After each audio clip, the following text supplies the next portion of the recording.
매일매일 불확실성이 이어지고 있습니다. 트럼프의 즉흥적인 관세 결정에 시장이 울고 웃기를 반복하고 있습니다. 네, 스타트 경제 오늘은 이정환 한양대학교 경제금융대학 교수와 함께하겠습니다. 어서 오십시오, 교수님. 어서 오십시오. 국가적인 정책이 이렇게까지 즉흥적으로 결정되고 이렇게까지 자주 바뀌는 거는 앞으로도 과거에도 볼 수 없는 모습이 아닐까 싶어요. 90일 동안 관세를 유예하겠다. 발언 취지는 어떻게 보셨습니까? 사실은 이제 지난주 목요일 날 제가 이 시간에 와서 이야기를 했는데 그때 상호 관세랑 보편 관세를 이야기하면서 관세율이 예측보다 높게 올라갔다라는 이야기를 했고 그 시장의 충격이 어마어마했죠. 그렇죠. 어마어마해서 이제 나스닥 지수가 거의 15,000까지 내려갈 정도로 이 어마어마한 충격이 오다 보니까 그러니까 글로벌리 불황이 오는 것이 아니냐라는 우려가 있었고 이런 것들을 아무래도 미국이 걱정할 수밖에 없거든요. 또 미국은 국민들이 연금이 많고 연금들이 이제 다 주식시장에 얽혀 있기 때문에 이게 미국의 증시를 하락하는 게 노후자금의 문제, 그리고 향후 이제 미래에 대한 문제가 생기기 때문에 굉장히 좀 주의해야 될 일이고요. 그렇기 때문에 관리를 많이 하는 편인데 이렇게 너무 빠지니까 어쩔 수 없이 지금 미국에 보복하지 않는 국가들에 대해서는 90일간 상호 관세, 좀 높게 측정했던 관세를 유예하겠다라는 그런 입장을 밝히고 이것은 10%, 그러니까 보편 관세는 유지하지만 좀 우리가 상호 간의 부가가치세라든지 다른 여러 가지 관세 제약들에 대해서 부과했던 상호 관세 부분에 대해서는 90일간 유예를 하고 협상을 하겠다라는 이야기를 밝혔다라고 보시면 될 것 같습니다. 배경은 그게 합리적으로 의심이 되는데 미국 쪽에서 나오는 거는 이렇게 될 줄 다 알고 있었다. 그래서 주가 급락 때문에 그러는 거 아니고 다 협상할 시간을 주려고 이러는 거다라고 이야기를 하는데 믿어지십니까? 협상의 시간을 주려고 했으면 지난주 목요일에 그 시간에 이미 90일간 협상할 시간을 충분히 주고 우리가 이제 그 메시지도 그렇죠. 메시지 여러 번 이제 협상을 하면서 좀 내릴 수 있다라는 그런 것들을 강조했어야 되는데 그렇다기보다는 굉장히 강경한 자세를 취해서 협상은 없다라는 계속 자세를 취했고 일주일 만에 관세를 부과하겠다라고 어마어마한 협박 아닌 협박을 했기 때문에 이게 사실 시장에서 믿긴 좀 어렵다라고 아마 이해하시면 될 것 같습니다. 뭐 어찌됐건 우리로서는 걱정을 많이 했었는데 한실은 좀 던 셈입니다. 걱정했던 부분들이 어떻게 좀 해소가 됐고 또 앞으로 어떤 영향이 있을까요? 사실 걱정했던 부분은 이 관세 자체가 올라가는 거 하나가 있고 두 번째로 이제 그 관세 때문에 미국 경기가 침체되는 것들 이런 두 가지 요소가 다 있었는데 일단 관세가 유예됐다는 얘기는 협상의 여지를 분명히 뒀다라는 측면에서 이게 결국은 트럼프 행정부의 가장 큰 문제는 정책에 있어서 불확실성이 너무 크다라는 이야기거든요. 불확실성이 너무 크다는 이야기는 지난주만 해도 관세를 굉장히 강력하게 어떤 협상도 거의 임하지 않을 것처럼 하는 분위기였다가 이번 주가 되니까 지금 이번 주도 아니고 오늘이 되니까 이제 관세를 좀 유연하게 해주겠다는 이야기를 하면서 좀 불확실성이 커지고 있는데 이 불확실성은 조금 어떻게 보자면 관세 유예를 통해서 협상이 가능한 쪽으로 유도했다는 측면이 좀 바람직하지 않느냐라고 아마 생각을 할 수 있겠습니다. 그리고 지난주 한 일주일간만 해도 이게 협상이 과연 될 것이냐, 성공할 거 베트남 같은 데도 성공하지 못했다라는 이야기들이 많이 나오면서 이게 걱정이 굉장히 컸는데 이제 90일간 유예하겠다라는 이야기는 미국의 스탠스 역시 이 흔히 우리나라는 25%를 낼 것으로 예측이 되고 있는데 이 관세들에 대해서 좀 유연하게 협상의 가능성을 열어뒀다. 그래서 이제 흔히 말해 타협을 통해서 해결할 부분이 좀 있지 않느냐는 기대감이 형성되고 이런 것들이 또 있으면은 미국의 기업들이 역시 좀 긍정적으로 실적이라든지 투자라든지 이런 것들 연결될 수가 있거든요. 좀 긍정적으로 반응할 수 있는 이런 상황이다라고 보시면 될 것 같습니다. 알겠습니다. 하지만 상호 관세가 발효된 지 13시간 만에 이거를 유예한다는 발표를 한 거는 다른 측면에서 또 불확실성을 키우는 게 아닌가 싶기도 하고요. 문제는 아직 하나도 해결이 되지 않았다는 생각도 드는 게 중국에 대해서는 또 재보복 조치를 했단 말이에요. 중국이 보복 관세를 이야기를 하니까 또 추가 관세를 얘기해서 125%라는 상식적으로 이해하지 않는 관세를 매기겠다 이렇게 이야기를 했는데 그렇다면 최종 타깃은 역시 중국이었다라고 볼 수가 있겠죠. 지금은 미국과 중국의 패권 경쟁을 한다라고 이야기하고 있고요. 예전에는 경제 부분만 이야기를 했지만 흔히 말해서 군사적인 부분까지 패권 경쟁을 지속하고 있고 특히나 AI 산업은 경제와 군사와 모든 것이 연결되다 보니까 AI 패권을 두고 이제 경쟁을 하고 있는 것들이 아니냐라고 지금 이해를 하고 있습니다. 그런 이야기는 어떤 거냐면 결국은 기술 패권이 경제 패권, 그리고 경제 패권이 군사 패권까지 이어지는 지금 시점에서 예. 이 미국과 중국이 굉장히 갈등을 겪고 있다라고 이야기하고 있고요. 중국이 이제 30년 전하고 굉장히 다르게 내수 시장이 어느 정도 탄탄해졌기 때문에 이제 버틸 수 있는 그러니까 중국도 소비가 예. 굉장히 많이 늘어나서 내수를 통해서 수출이 안 되더라도 버틸 수 있는 구조가 왔고 자체 AI 생태계를 개발하면서 좀 강력하게 대응을 하고 있다라고 보시면 될 것 같습니다. 아무래도 지금 보복관세가 나온 경우는 이제 중국밖에 사실 없고 예. 굉장히 기민하게 대응을 하고 있거든요. 네네네. 올리면은 우리도 바로 올린다. 어젯밤에 바로 예, 나오더라고요. 올리면 바로 올린다라고 예. 그 수치만큼 정확하게 다 대응을 하고 있기 때문에 미국 역시 이 불확실성을 좀 해소하지 않으면 위험한 것이 그러니까 중국이 어느 끝까지 갈지가 잘 모르는 거고 미국과 중국 간의 갈등이 심해지면은 또 군사적인 갈등이라든지 세계적인 경기 침체로 이어갈 수 있는 이런 형편이 되기 때문에 중국에 지금 어떻게 보면 보복 관세를 붙인 것도 사실 상호 관세 결정에 조금 영향이 있는 것이 아니냐라고는 개인적으로 생각을 하고 있습니다. 이렇게 무역 전쟁까지 가게 되면은 전 세계 경기가 급락하는 하는 경우가 생길 수가 있고 이것이 2년 안에 해결이 되지 않는다면은 미국의 선거에 또 크나큰 영향을 미칠 수밖에 없거든요. 그렇기 때문에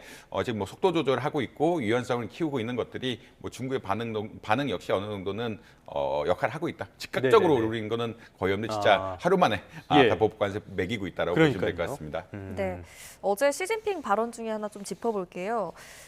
최고위급 회의가 12년 만에 열렸는데 이 자리에서 이런 발언을 했다고 합니다. 주변국과 운명 공동체 구축 위해서 전략적 상호 신뢰 강화 외교 방침을 천명했다 이런 이야기가 전해져 오는데 이 행간을 좀 읽어보면 어떤 메시지가 좀 담겨 있을 거라고 보세요?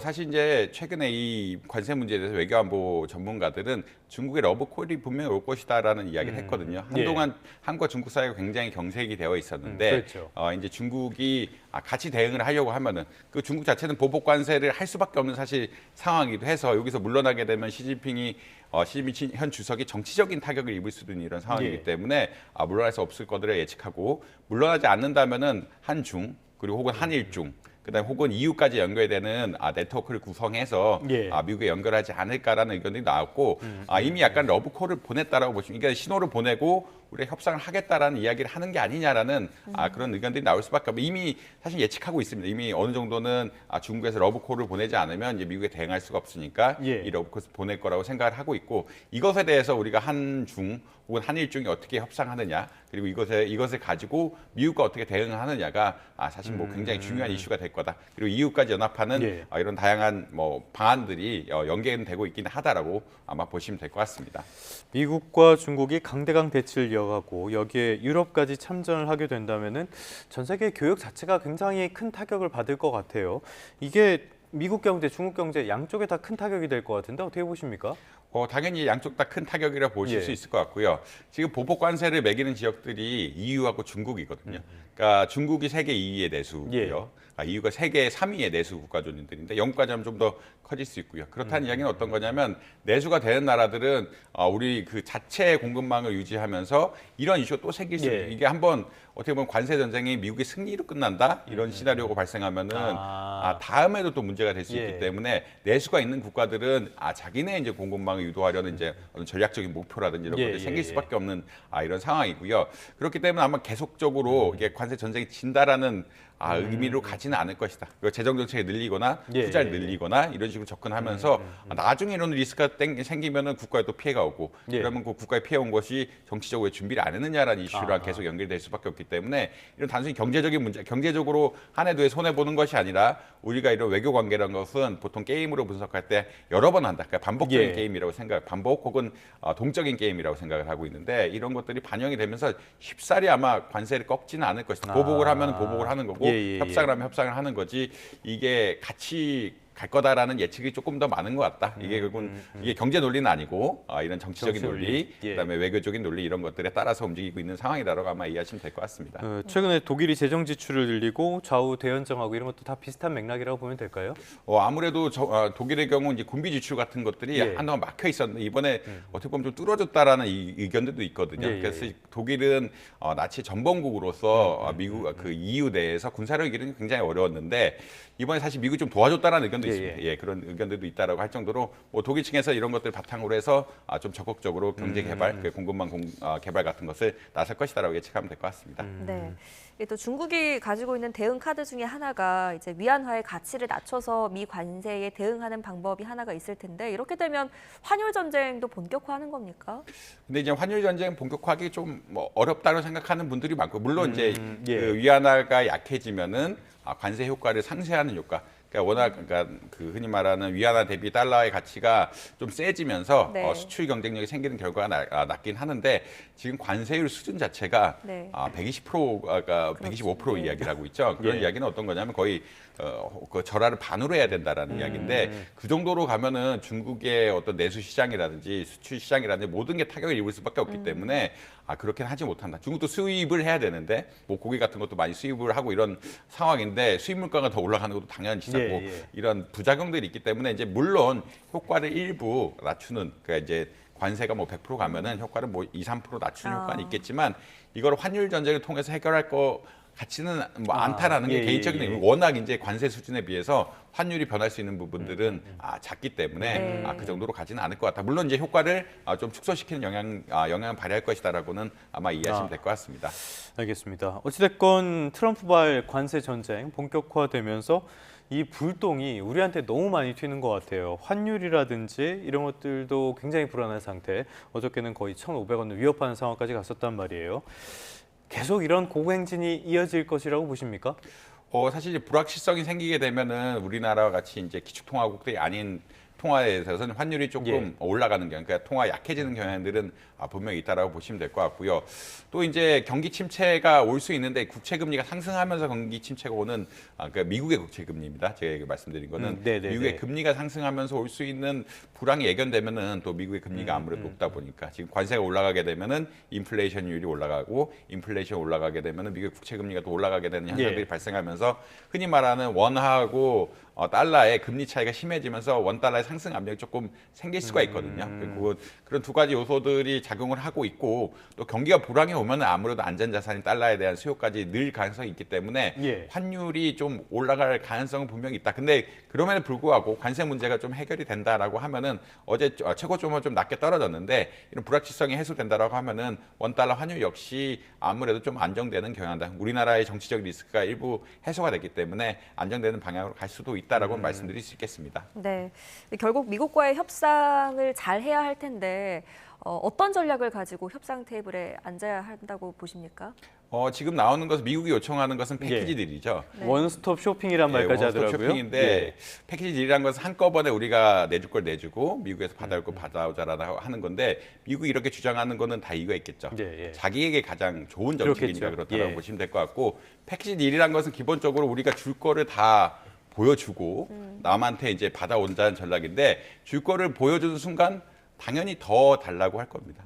더 달라고 할 거라는 게 하나가 있고 두 번째 이슈는 아무래도 이거와 연동해서 우리가 위협적으로 쓸 수도 있는 거 있거든요. 지금 아까 중국의 러브콜을 받는다라고 이야기했는데 이런 정치적인 관계, 외교적인 관계를 적절하게 협조를 하면서 중국에 또 우리도 약간 러브콜을 보내면서 미국에 위협을 줄 수, 뭐 예를 들어서 이제 중국의 반도체를 조금 수출하겠다라는 그런 메시지를 주면서 좀 협상의 테이블을 가서 물론 직접적으로 얘기하지 않지만 이렇게 세게 나가면은 우리도 뭐 중국과의 대화를 고려할 수밖에 없다. 우리나라 기업들이 너무 어렵다라는 이야기를 또 강조할 수도 있거든요. 그러니까 패키지 딜이라는 것은 미국 측이 가장 원하는 딜이고 미국 측이 가장 신속하게 우리나라가 가진 어떤 여러 가지 자원들을 쉽게 빼갈 수 있는 이런 딜이라고 보시면 될 것 같고 우리나라는 반대로 사안 2차 전지, 2차 전지, 반도체는 반도체, 중국과의 관계, 중국과의 관계 이런 것들을 하나하나 하면서 줄 건 주지만 우리가 위협할 건 위협하면서 이런 식으로 가는 것들이 아마 맞지 않느냐라고 개인적으로 평가를 하고 있습니다.